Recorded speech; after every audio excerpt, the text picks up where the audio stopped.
개양 가는 한동훈 위원장, 경찰이 긴장할 수밖에 없죠. 한동훈 위원장은 이재명 대표와는 좀 달리 지금 전국을 순회하면서 광폭 행보를 이어가고 있습니다. 피습 여파로 지금 자택에서 치료를 받고 있는 이재명 대표의 복귀가 늦어지면 늦어질수록 총선에 불리할 수 있다는 걱정, 우려, 당내 여론도 있는 것 같습니다. 원래 동네 다니는 곳이 아니고 오늘은 그 미용실 가서 몰래 머리만 염색하고 많은 거 했는데 이게 동네방네 소문이나 큰일 났네.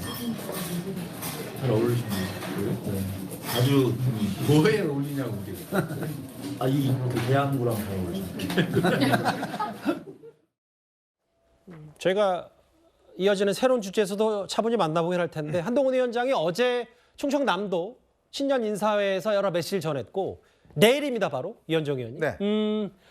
여당의 국민의힘의 인천시당 행사에 참석하는데 공교롭게도 여기가 계양갑, 그러니까 지금 이재명 대표의 지역구인 계양을과 그리 멀지 않은 곳에서 행사가 있습니다. 좀 의미가 남다를 것 같아요. 그러니까 뭐 일단 거기에 있는 호텔을 일단 인천시당 이제 신년 인사회로 잡았기 때문에 왜 하필 거기냐라는 그런 뭐 문제도 있겠지만 굳이 뭐 이재명 대표 지역이라서 거기 잡은 것보다는 아마 뭐 호텔 사정 때문에 잡았다고 그렇게 봐야겠죠. 자, 근데 공교롭습니다. 이재명 대표는 지금 아마 집에 계신 것 같은데요. 일단 지금 현재 법원에는 본인이 목소리가 잘 나오지 않기 때문에 재판을 나갈 수 없다. 왜냐하면 이번 주 금요일부터 다음 주 재판이 이제 연쇄적으로 있는데요. 여기 재판에 못 나오겠다라는 아마 의견을 전달한 것 같습니다. 예. 근데 그렇다면 이제 당무도 복귀가 어려워지는 거 아니겠습니까? 그렇다면 내일 아마 한동훈 위원장이 가서 신년 인사를 할 때 그 계양구에 이재명 대표가 집에 있는 뭐 이러한 모습이 되는 것 같습니다. 그럼으로 인해서 뭐 이걸 정치로 보자면 이 한동훈 위원장이 이재명 대표 지역에 뭐 들어갔다 뭐 이렇게도 이제 볼 수가 있는 것이고요. 예. 특히 내일 아마 주목되는 건 이제 원희룡 전 국토교통부 장관이 아마 이 행사에 참석을 한다고 합니다. 계양을에 이미 출사표를 던졌죠. 그렇죠. 예. 그러니까 이제 그런 어떤 보면 뭔가 이제 이 선전포고를 하는 이제 그런 모양새가 되는 듯한 이제 상황인데요. 뭐 예. 앞으로 이제 원희룡 장관이 진짜 여기에 출마를 선언할 경우는 아마 이재명 대표도 거의 출마를 굳힌 것 같습니다. 사무실도 새롭게 알아보고 있다고 하니까요. 이제 그렇다면 아마 여기서 빅매치가 이제 벌어질 것 같은데 이제 아마 신년 인사회도 거의 마무리가 되어 가는 것 같습니다. 그러면서 이제 마무리를 인천에서 한다는 거 그거 자체도 상당히 의미가 있지 않나 그렇게 보여집니다. 그러니까 윤석열 정부 초대 내각에서 한동훈 비대위원장과 함께 한솥밥을 먹었던 원희룡 전 국토부 장관, 원희룡 전 장관이 이미 이재명 대표와 한번 제대로 붙어보겠다라 하면서 계양을 출사표를 던진 상태인데 아마 내일 원희룡 전 장관도 인천시당 신년 인사에 참석해서 이런저런 많은 분위기를 연출할 것 같습니다. 저희 뉴스탑10에서 내일 아마 집중적으로 살펴볼 기회는 있을 텐데요. 근데 이제 불과 2.2km 그 강전혜 변호사님. 내일 경찰도 상당히 강화할 수밖에 없어요. 이제 뭐 특정 지역이라고 해서 경찰 경비를 좀 강화한다기보다는 지금 어쨌든 이재명 대표 피습 이후에 여러 사건들에 대해서 좀 경찰도 긴장할 수밖에 없기 때문에 특히 돌발 사태에 대비해서 인천 경찰들도 일단 비상사태에 들어간다고 하더라고요. 네, 경찰에서는 이재명 대표 피습 이후에 그 당대표 등 주요 인사를 보호하는 전담 보호팀을 이미 가동을 하고 있는데요. 내일 행사에 대해서도 국민의힘 인천시당과 협의를 한 것으로 알려졌습니다. 예. 그런데 인천시당에서는 가까운 거리에서 경찰은 안전활동만 지원해달라고 하고 독특한 부분은 오히려 인천시당 소속의 청년 당원들을 25명을 선발을 해서 지금 한동훈 위원장을 밀착 보호하는 것은 경찰이 아니라 당원들이 하겠다라는 모습을 내일 연출할 것으로 보입니다. 예. 또 내일은 문제가요. 그 신년 인사회가 있을 것으로 예상되는 호텔의 앞에서 지금 민주당을 지지하고 있는 유튜버들이 한 10명 정도가 집회 신고를 한 것이 있습니다. 그러니까 이런 것들이 있기 때문에 거기에서 어떠한 좀 격렬한 좀 몸싸움 같은 것이 있을 수도 있기 때문에 경찰으로서는 지금 긴장을 할 수밖에 없는 상황일 것 같습니다. 예. 광주를 찾았을 때인가요? 한동훈 위원장이 보신 것처럼 국민의힘 당원들 일부 빨간 마스크를 쓰고 이제 한동훈 위원장의 경호를 자처했던 모습도 있고 이른바 방검 장갑, 흉기를 저 장갑을 쓰면 바로 직접 막을 수 있다는 방검 장갑까지 착용하고 저렇게 보호했던 내용도 있는데 내일도 뭐 당연히 불상사는 없겠지만 경찰이 경계 강화할 수 없는 개항을 인천시당 방문 한동훈 위원장입니다. 개항을 얘기가 나왔으니까 박원석 의원님. 예. 오늘 경기일보 보도에 따르면 이재명 대표의 개항을 사무실을 좀 더 사람들이 많이 가는 곳으로 좀 넓혀서 이전한다고 하더라고요. 그러면 개항을 출마 다시 하는 겁니까, 이재명 대표가? 글쎄 통상 저런 경우에 선거 앞두고 당연히 이제 출마 준비로 해석을 하죠. 왜냐하면 일상적인 그 정치 활동 시기에 사무실하고 선거 사무실이 좀 다르거든요. 선거 사무실은 아무래도 유동인구가 많고 예. 특히 외벽의 노출도 같은 게 좋은 그런 지역을 선정해서 선거 기간에만 선거 사무실을 쓰는 경우가 있는데 이제 그런 움직임으로 포착이 돼요. 다만 이재명 대표 스스로 아직 출마에 관해서 분명한 입장을 밝힌 바가 없기 때문에 좀 지켜봐야 될 텐데 근데 들여다보면 또 이재명 대표가 인천 계양을 떠나서 다른 지역구로 나가거나 혹은 비례로 나간다는 것도 굉장히 이상합니다. 왜냐하면 작년에 숱한 논란을 무릅쓰고 인천 계양을 보궐선거에 출마해서 당선이 됐고 그 뒤에 이제 당대표까지 됐는데 불과 얼마 안 돼가지고 지역구를 다시 옮긴다는 거는 그 해당 지역의 유권자들과의 약속을 어기는 것이기도 하고 예. 또 지금 민주당도 어쨌든 인적 쇄신 작업이 진행될 거 아니겠습니까? 그 과정에서 공천에서 탈락하는 현직 의원들도 나올 텐데 저렇게 대표는 여기저기 옮겨다니면서 뭐 아주 험지로 간다면 그런 얘기가 안 나오겠죠. 예. 뭐 TK로 간다거나. 근데 그게 아닌데 지역구로 옮긴다면 그게 또다시 당내 논란의 소지가 될 수 있기 때문에 제가 보기에는 그냥 해당 지역에서 출마할 가능성이 그리고 저 지역구의 그 성격이 민주당한테 상당히 유리한 지역구이기 때문에 그 가능성이 가장 높다고 봅니다. 여기 보면은 이제 계산역 인근에 사람들이 좀 많이 모이는 유동인구 많은 곳에 좀 더 넓혀서 사무실을 이전했다.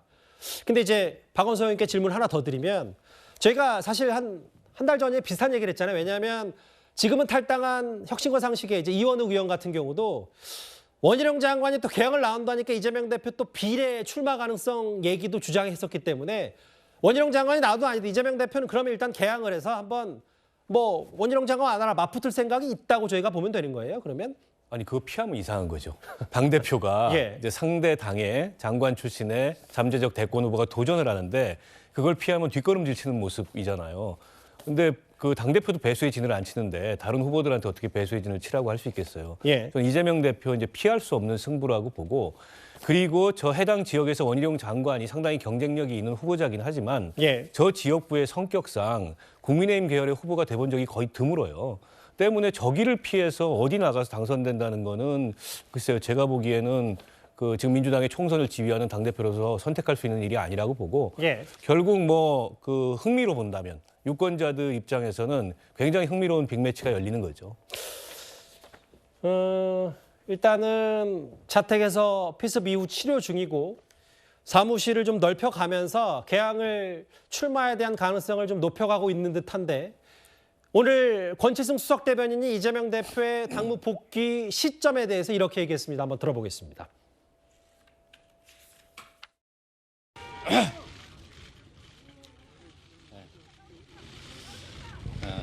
존경하고 사랑하는 국민 여러분, 먼저 심려를 끼쳐드려서 죄송합니다. 우리 국민 여러분께서 살려주신 목숨이라 앞으로 남은 생도 오로지 국민들을 위해서만 살겠습니다. 당대를 죽여 없애야 하는 전쟁 같은 이 정치를 이제는 종식해야 합니다. 이재명 대표 당무 복귀 이번 주에 할 수 있다라는 얘기가 나오는데. 네, 이번 주에 복귀하시는 걸로 지금 기대하고 있습니다. 권치승 대변인 얘기는 이번 주 안에 좀 그 이재명 대표가 복귀했으면 좋겠다는 기대를 얘기한 거지 아직 팩트를 얘기한 건 아닌데 이걸 어떻게 봐야 될까? 왜냐하면 본인 단식 이후에 지난 강서구청장 보궐선거 때는 바로 퇴원하자마자 현장 가서 이제 실제 유세도 하고 했었는데 이번에는 당무 복귀 시점이 조금 늦다. 이게 정치적 고려가 좀 있다고 봐야 되는 겁니까? 글쎄요. 저는 정치적인 고려라기보다는 일단은 좀 회복 상태에 대해서 조금 아직은 좀 이르다라고 판단하신 것 같아요. 특히나 이 상처 외상적인 부분도 부분이지만은 오히려 정신적인 저는 트라우마가 더 쉽지 않을까라는 생각을 해봅니다. 그러니까 이제는 어떤 낯선 사람을 만난다는 게 그게 쉽지 않을 거예요. 또 어찌 보면 정치인이고 유세 현장을 가야만 하는 어쩌면 정치인의 숙명인데 그런 지지자들을 만나는 것도 굉장히 두려울 것이고요. 그렇기 때문에 저는 정신적인 트라우마가 아직 회복되지 않았기 때문에 조금 늦어지고 있는 것은 아닌가라는 생각도 들고요. 뭐 제가 외상의 상태라든지 이런 걸 저는 직접 본 게 아니라서 제가 뭐 의료진도 아니기 때문에 어떤 정확한 판단을 하기는 어렵습니다만은 제가 판단하기에는 어떤 외상도 외상이지만은 어떤 정신적인 부분 그렇기 때문에 좀 늦어지고 있는 건 아닌가 싶습니다. 예, 기침까지 화면에 잡혔어요. 잠시만요. 숨 좀 고르시고요, 설지현 변호사님. 그 의사가 아니니까 이재명 대표의 몸 상태를 직접적으로 알 수 없다는 표현을 쓰셨는데 강전혜 변호사님, 네. 그 주말 사이에 안철수 국민의힘 의원이 뭐라고 했냐면 본인은 뭐 의사 출신, 뭐 의사에 대한 의학적으로 말하는데 지장초래할 이유도 없고 당무 복귀는 물론이고 사실 지난주 금요일에 저희도 스탑탄에서 짚어봤다시피 목소리 내기도 쉽지 않기 때문에 재판을 좀 미뤄달라는 거에 대해서 법원이 그럼 이재명 대표 없이도 재판 진행하겠다고 했는데 의학적 근거를 좀 명확히 하라고 안철수 의원이 얘기를 했어요. 좀 어떻게 받아들이시겠어요? 일단은 이재명 대표가 처음 피습을 당한 이후에 재판부에서 변호인이 기일 변경 신청을 한 것이 아니지만 직권으로 기일을 뒤로 미룬 것으로 알려졌습니다. 하지만 이게 계속 미룰 수 있는 것은 아니죠. 지금 조금 아까 설지현 변호사님은 회복 과정을 봐야 한다. 그리고 정신적인 충격이 있을 것이다라고 이야기를 해주셨는데 예. 근데 회복은 어느 정도 좀 된 것이 아닌가? 왜냐하면 정성호 의원과의 문자 메시지를 보면은 이미 거기에서 현근택 의원에 대한 징계 수위를 논할 정도로 당무에는 이미 복귀가 되어 있는 상황이라고 봅니다. 온라인상으로도 할 수 있는 것이고 또 다른 사람을 만나는 것이 어렵다라면은 자택으로 사실 최고위원들이 가서 뭐 상의를 한다든지 뭐 정식 최고위원회까지는 아니겠지만요. 당무에 있어서는 지금 일을 아예 못하는 상황은 아닐 거라고 보이는데요. 그렇다면은 왜 계속 나오지 않고 있는 것인가? 퇴원을 한 이후에 언제까지 나오겠다라는 이야기도 없고 지금 전혀 말이 없으니까 사람들이 의문이 있지 않습니까? 근데 여기에 대해서는 재판 과정을 저는 생각을 안 할 수가 없다고 생각을 해요. 예. 지금 이재명 대표에 대한 재판이 일주일에 2번에서 3번 정도가 계속 잡혀 있었는데 처음 피습 당한 이후에는 일단은 조금 그 재판이 미뤄졌지만 이것을 계속 미루기 위해서는 안철수 의원이 이야기한 것처럼 본인이 얼마나 큰 충격을 받았는지 일단 상처는 목에 있는 상처는 어느 정도 회복이 된 것이 눈으로 보이지 않았습니까? 본인이 네. 퇴원을 하면서 어쨌든 힘겨워도 목소리를 낼 수 있는 부분이 있었는데 그렇다면 정신적인 충격이 있다면 정신적인 이런 트라우마에 대한 정신과적 진단서를 제출을 해야 된다는 거예요. 예. 안철수 의원이 얘기한 것은 아마 그런 내용으로 보입니다. 그런 거 공식적인 진단서를 제출을 해서 법원에다가 재판을 연기를 해달라라고 해야 되는 게 그게 일반 국민들의 지금 사실은 재판 과정이거든요. 이재명 대표가 아무리 당대표라고 해도 사법기관에서 계속 뭐 기다려줄 수는 없는 것이니까요. 그래서 안철수 의원이 얘기한 것이 그런 부분이고 이재명 대표가 그렇다면은 본인이 정신적인 충격을 받았다라는 진단서를 만약에 제출하게 된다면 알겠습니다. 당무를 제대로 할 수가 없는 부분이 있는 거잖아요. 그래서 좀 앞뒤가 안 맞는 부분이 있을 수 있어서 지금은 좀 조용히 있는 것 같다라는 생각입니다.